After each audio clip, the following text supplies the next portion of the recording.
Ngayong 2026, patuloy po nating ihahatid ng National Anti-Poverty Commission o NAPC ang mga kwento ng pagkilos, pagtutulungan at mga programa ng gobyerno na naglalayong wakasan ng kahirapan at maisulong ang mas inklusibo at makabulang pag-unlad para sa lahat. Umpisahan na natin ang ikatlong season ng Aksyon Laban sa Kahirapan.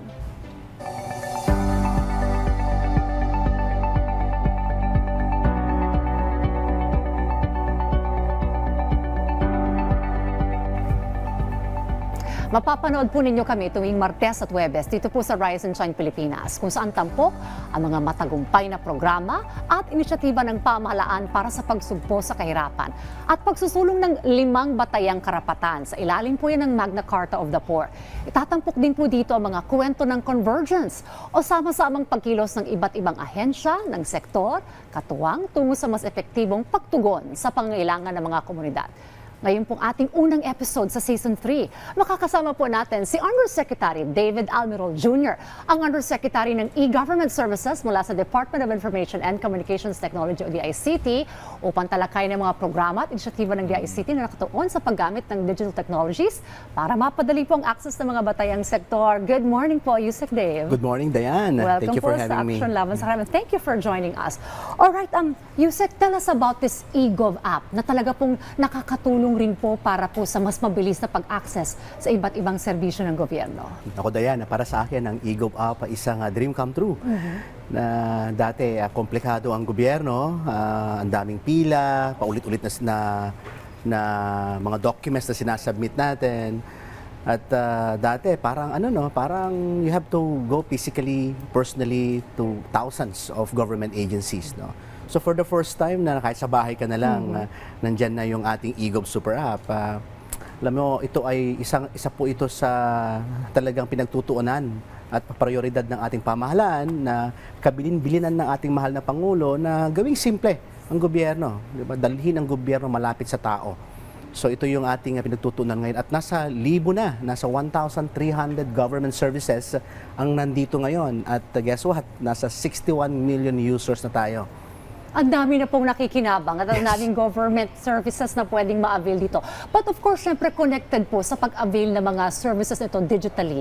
Yung connectivity rin po ng mga Pilipino. Kamusta naman po yung access to good internet connection and connectivity po? Lalo na po yung mga nasa geographically challenged na mga areas, sir. Sa ngayon, may approximately 20% pa din na medyo struggling tayo sa connectivity. Pero ang DICT naman ay nagbibigay ng mga libreng wifi, no, sa mga liblib na mga lugar. So hindi man ito agad-agaran, pero pinagtutuunan din po ito ng prioridad na magkaroon po ng access sa mga liblib na mga lugar. At good news, no, ang eGov, hindi lang ito online ngayon. Meron na tayong physical one-stop shop. Ang pangalan niya ay eGov Servicio Hub naman. Dalawa pa lang yung branch natin, isa sa San Juan, saka isa sa Cebu. But in the future, magkakaroon na po yan, pati po sa mga barangay level natin kasi magbibigay tayo ng system sa mga barangay hall. Okay. Kaya if you want government service, kahit wala kang internet sa bahay, sa liblib na lugar, you can now go to barangay hall as well. Alright, so yung mga serbisyo dun sa app, may, kumbaga, syempre, kunwari, baka kulang din sa internet connectivity, pwedeng pumunta doon sa mga physical hubs. And Correct. Everything is also there kung Yes, po yung nasa that is app. true. Okay. Alright, siguro pagtuunan po natin ng pansin yung iba't ibang mga sektor, katulad po na nga sa trabaho, ganun na rin sa livelihood, education, social protection, mga pangunahing serbisyo na kinakailangan po ng ating pong mga kababayan. Ano-ano po itong mga specific services that can avail through this app? Naku, napakagandang tanong yan, Dayan. Kasi ang eGov app, hindi lang ito simplihan ng government services. Nandiyan na rin yung itrabaho ng DOLE. Okay. Pagka-click mo doon, you can build your resume. Para siyang online job fair. Nandiyan na. Okay. At bahala na yung AI natin na mag-search naman ng applicable or eksaktong trabaho para sa'yo. May matching na May mangyayari matching system doon. na siya. Okay. Yan yung itrabaho naman. Bago lang ito na-integrate sa ating eGov app. So nagtulong-tulong dyan ang CHED, ang DOLE, ang PRC, ang TESDA. Kaya naka-integrate na rin yung ating tinatawag na job creation naman. Pagdating naman po sa education and social protection, Yusek, ano-ano naman po Naku, yung mga nandyan na ang ma-avail? PhilHealth. Nandyan na yung GSIS, nandyan na yung Pag-ibig. Pagka-click mo ng PhilHealth, kita mo na yung mga benefits mo, contributions mo, loans mo sa GSIS, pension, nandyan na rin. Sa Pag-ibig, yung savings mo, yung contributions mo, yung premiums mo, nandyan na rin. At ang good news pa dyan sa social protection, pati nga yung gusto mo magkaroon ng financial assistance or medical assistance, yung MAIP. Yung MAIP, pwede Nandyan na rin dito. Pati yung Okay. yakap program ng PhilHealth, Alright, oo. nasa EGOB na din. Oo, kasi I understand also yung mga ako rin naka-avail din ako niyan sa YAKA program yung mga free mga lab test. And then sinabi sa akin, punta ka dun sa eGov app para maayos yung profile mo. Katuwang yung inyong pribadong parang health facility. Alright, siguro po Yusek, paano pa po natin mas mapapalawak po ito pong mga access siguro dito sa mga serbisyo ng eGov na ito. Ito po ba ay pumupunta rin po tayo sa iba't ibang mga lugar para yung ating po mga mahirap na kabayan, alam nila na may ganitong serbisyo ang gobyerno? Oo, actually, nag-join kami sa National Caravan, pati sa Love for All. Diba? Yes, Napaka sipag na ating mahal na First Lady na tangkilitin ng eGov. No? Kasi pag nasanay ka na, kasi hindi pa na alam ng iba di ba? Akala nila pupunta ka pa sa ahensya. At the more na nakikita nila na, bahay na pala, habang nagkakape sa bahay, pwede na palang mag-avail ng government services. So, it's just matter of educating the people. Yes. Na ang bagong Pilipinas, ang Marcos administrasyon ay na-simplify natin ang napakaraming proseso. Paano po yung mga digitally challenged? May ganyan pa rin naman po, lalo na po yung mga nakatatanda Medyo takot din po gumamit ng teknolohiya. Yeah, normal po yan, di ba? Saka hindi naman po lahat techie, di ba? Kaya ini-encourage nga namin na yung mga anak nila, halimbawa, mga senior citizen natin, di ba? Siyempre, hindi naman po sila masyadong madunong sa teknolohiya, pero yung mga anak pwedeng tulungan sila, di ba? Kasi nandiyan na rin yung senior citizen ID natin, nasa eGov na din. At pwede siguro magpatulong din sa mga Gen Z, di ba? Kasi magagaling yung mga yan Kaya marami tayong mga pwedeng gawin na pati yung mga hindi masyadong madunong, pwede na po silang magpatulong din siguro. No? Ito yung ini-encourage namin na yung mga marurunong naman, turuan nyo naman yung ating mga mahal sa buhay, pati po yung ating mga pinsan, kamag-anak na hindi pa ho nakaka-avail ng digitalisasyon katulad po ng eGov app. And when I also try naman the pag-eGov app, and when also many others would say yes to this, na user-friendly talaga yung ating eGov Super App. Alright, now clearly, kita po natin yung convergence dito po sa Super App na ito dahil sa iba't ibang mga government agencies ang narito po sa Super App. Gaano po kahalaga yung convergence pagdating dito sa programa ng digital transformation under the administration of our President? Alam mo, ang eGov app, hindi na ito DICT.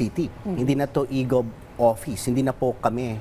Talagang ito ay convergence ng lahat ng agency. Nagtulong-tulong kami. Nagtulong-tulong tayo para magkaroon ng simplification. Kasi kung dati pa ulit-ulit, ngayon minsan na lang nagagawin. At take note, Dayan, napaka-successful yung ating Digital National ID. 92 million na ang Digital National ID natin. Ibig sabihin, nakapag-submit na ng information yung citizen. Di ba? Nag-submit na ng pangalan niya. Di ba, birthday niya, picture niya, biometrics niya, may e-signature na rin yung eGov. So bakit mo na naman papipilahin na naman yung citizen? Nauulitin na naman yan sa ibang ahensya. Hindi ba pwedeng yung Digital National ID siya yung mag-automate na ng pangkalahatan? Kaya nandyan na yung NBI natin. 5 minutes lang, you can renew your NBI clearance. 5 minutes online. Ako sinubukan ko mismo. Driver's license, nandyan na rin. Yung mga business permit, marriage certificate, yung e-cab, yung e-diploma, pati yung pagkuha ng kung ano ng mga clearances. Okay, e-diploma pwede na rin yung mga universities. Okay. Alright, yung mga LGUs naman po, ano po ang papel also nila na po pwede po nilang gawin? Also to utilize this app, sir? Yes, meron tayong another platform. Ang tawag nito ay ELGU naman din yan. Okay. Ang ELGU naman ay ang gumagamit ay nasa 1,058 na LGUs na ang gumagamit. At naka-integrate na rin ito sa eGov. Okay. Through eGov, pwede ka na mag-apply ng mga business permit mo. Okay, diba? Nandiyan na rin yung kapag yung bagong panganak, yung kinakasal, pati yung death certificate, marriage certificate, nandiyan na rin. Pati yung mga working permit, clearances, sanitary permit, at soon, pati na yung real property tax, i-integrate na rin natin. Ay, maganda yan, oo. Kasi yan yung mga recurring din na ginagawa mo kada taon. Nakaka-minus gastos din, Yusek, sa ating mga kababayan and even sa agencies. We're so proud of the eGov initiative ng ating mahal na Pangulo. Kasi hindi lang ito basta lang, wala masabing, kumbaga techie tayo or advanced country tayo, di ba? So, ang laki ng natitipid natin. Dalawa yan both ways. Ang laki ng natitipid ng citizen kasi hindi na pipila, hindi na matatraffic. Hindi na mamamasahe. Mamamasahe, di ba? Bahay na lang. And they can do more. They can be more productive. They can spend time with their family. so they can do more. Number 2, ang laki ng tipid ng gobyerno. Okay. Kasi hindi na kinakailangan ulitin na naman yung proseso. Like yung sabi ko nga kanina, yung Digital National ID, 92 million na yan. So bakit mo pa ulit, bibili ka na naman ng equipments na naman, maraming tao ka na naman sa opisina para mag-entertain ng pila and the like. So ito yung mga ginagawa natin. At alam mo ba, nasa 60% ang savings natin sa Oh, EGOV. wow, ang ganda. 60%. That's minimum. Kasi yung ibang ahensya, doble-doble, triple-triple, quadruple, yung mga inuulit na proseso. Pero kapag pinag-isa mo yan at ginawa mong simplified yan, imagine mo yung savings natin. Okay. So ano pa po yung mga future also na mga plans po ng DICT para po dito sa EGOV? Kasi parang nakakatuwa na daming nadadagdag na mga serbisyong pwede ma-avail through the super app, sir. Nako, ang daming mga bagong features, hindi ko pwedeng i-preempt yung iba kasi nga Okay. may mga launching tayo na yan. Oo nga, okay. Pero alam mo, nandiyan na rin yung agriculture, yung kakadiwa natin, para makita mo kung nasan yung pinakamalapit na kakadiwa centers, naka-integrate na yan. Nandiyan na rin yung tourism natin. Okay. Makikita mo yung mga magagandang lugar sa Pilipinas at may AI na rin yan para pwede ka na rin turuan kung saan ka pupunta. As a turista, di ba? Alam mo kung ano yung itinerary mo for the next 3 days. Ang galing naman. Siya na yung bahalang Okay. gagawanan. At may mga integration tayo ngayon na halimbawa, yung meron tayong pinapaganda ngayon ng mga services ngayon na halimbawa yung passport natin. Hopefully in the future, kahit bahay ka na lang mag-renew. Di ba? O yung maganda PNP yan. clearance natin, ginagawa na rin natin. O bago lang nating na-launch din yung pati yung violation mo sa traffic, nandiyan na sa EGOV. Nandiyan na rin. Pwede na rin isettle through the app. Actually, yes. Okay. So, Okay. MMDA po ang gumawa.